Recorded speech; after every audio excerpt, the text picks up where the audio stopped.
बांग्लादेश और पाकिस्तान की दोस्ती का रोज नया नया चैप्टर सामने आ रहा है। पूर्व पीएम खालिदा जिया ने ढाका में पाकिस्तानी राजदूत से मुलाकात की। बांग्लादेश में बदलते हालात के बीच इस मुलाकात के कई मायने निकाले जा रहे हैं। बांग्लादेश में मोहम्मद यूनुस और कट्टरपंथी पहले से ही हिंदुओं के खिलाफ हैं और अब ऐसे में खबर है पाकिस्तान बांग्लादेश के साथ मिलकर हिंदुओं पर बड़ा जुल्म करने वाला है।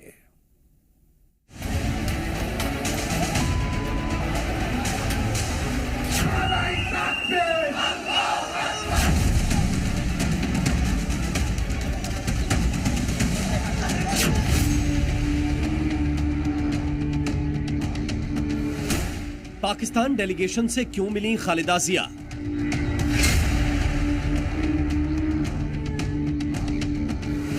बांग्लादेश में पाकिस्तान की शह पर हिंदुओं पर हमले।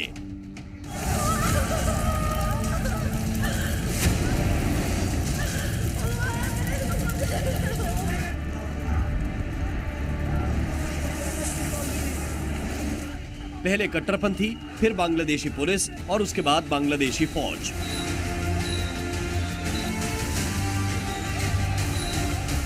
हिंदुओं को निशाना बनाने के लिए मोहम्मद यूनुस की सरकार ने हर हथकंडा इस्तेमाल किया है। अब हथियारबंद मिलिशिया बनाने का प्लान बता रहा है। यूनुस का मकसद हिंदुओं को डराना या दबाना नहीं, बल्कि उनका नरसंहार करना है।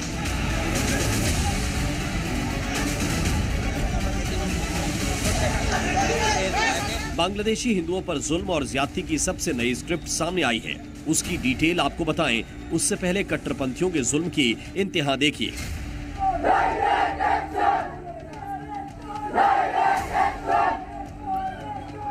बांग्लादेश के सिलहट दुआरा बाजार में मंगलवार की रात कट्टरपंथियों की भीड़ ने हिंदू घरों और दुकानों पर हमला कर दिया।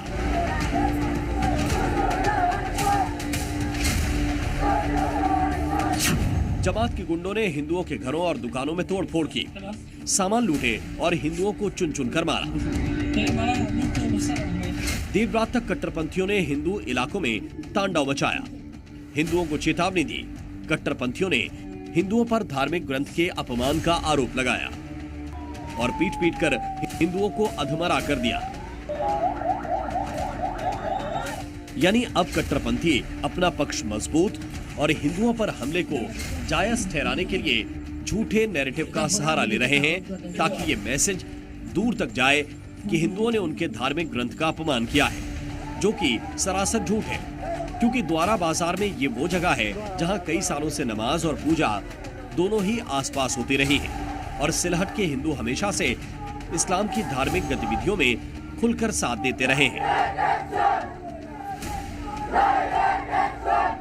ढाका में पाकिस्तानी हाई कमिश्नर से पूर्व प्रधानमंत्री बेगम खालिदा जिया ने खास मुलाकात की है।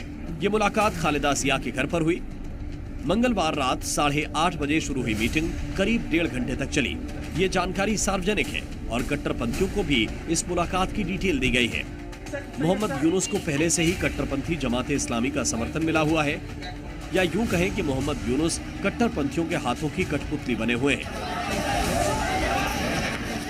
अब लगता है कि बीएनपी यानी बांग्लादेश नेशनलिस्ट पार्टी की मुखिया को भी कट्टरपंथियों के इशारे पर चलना अच्छा लगने लगा है, क्योंकि खालिदा जिया की रिहाई कट्टरपंथियों के इशारे पर ही हुई थी। अगस्त में शेख हसीना के बांग्लादेश छोड़ने के तुरंत बाद ही राष्ट्रपति ने खालिदा जिया की रिहाई का आदेश दिया था। खालिदा जिया पर चीन के समर्थन के आरोप पहले से लगते रहे हैं, लेकिन अब जमात के इशारे पर खालिदा जिया को पाकिस्तान से भी दोस्ती कबूल होती हुई दिखाई दे रही है। उधर पाकिस्तान के डिफेंस अटैच ने बांग्लादेश के आर्मी चीफ के साथ ही साथ जमाते इस्लामी बांग्लादेश के सरगना शफीकुर रहमान से भी मुलाकात की थी और जो आतंकवादी पाकिस्तान से आए हैं उन्हें बांग्लादेश के 2 कट्टरपंथी गुटों यानी हिज़्ब उत तौहीद और इस्लामी छात्रों के कैंपस में भेज दिया गया है। शेख हसीना के तख्ता पलट के बाद हिज़्ब उत तौहीद और इस्लामी छात्र शिविर सीधे तौर पर हिंदुओं के खिलाफ हिंसा भड़का रहे हैं। ये कट्टरपंथी संगठन हिंदुओं के खिलाफ हिंसा को अंजाम देने लगे थे। जिस तरह से पाकिस्तान में केपीके के मिलिशिया आतंक पर तुले हुए हैं, बांग्लादेश में भी ये जो रेडिकल एलिमेंट्स हैं उस तरह के हो सकते हैं। परंतु एक और अंतर है, पाकिस्तान के जो है वो Khyber Pakhtunkhwa north west region में है और कुछ हद तक ये तो सीमित है उस रीजन की तरफ। बट यहाँ बांग्लादेश में तो ये जो रेडिकल एलिमेंट्स हैं, रेडिकल मिलिशियाज बन रहे हैं, ये तो पूरे के पूरे देश की ज्योग्राफी में बन रहे हैं। यानी हिंदुओं के खिलाफ हिंसा के लिए कट्टरपंथियों को अब चौतरफा सपोर्ट मिलने लगा है। पहला जमाते इस्लामी, जो कि राजनीतिक संगठन है और पाकिस्तान का पिट्ठू है। दूसरा जमात उल मुजाहिदीन बांग्लादेश, ये आतंकी संगठन है। तीसरा बांग्लादेश नेशनलिस्ट पार्टी, जिसकी प्रमुख खालिदा जिया है। और चौथा सपोर्ट डायरेक्ट मोहम्मद यूनुस की सरकार से मिल रहा है।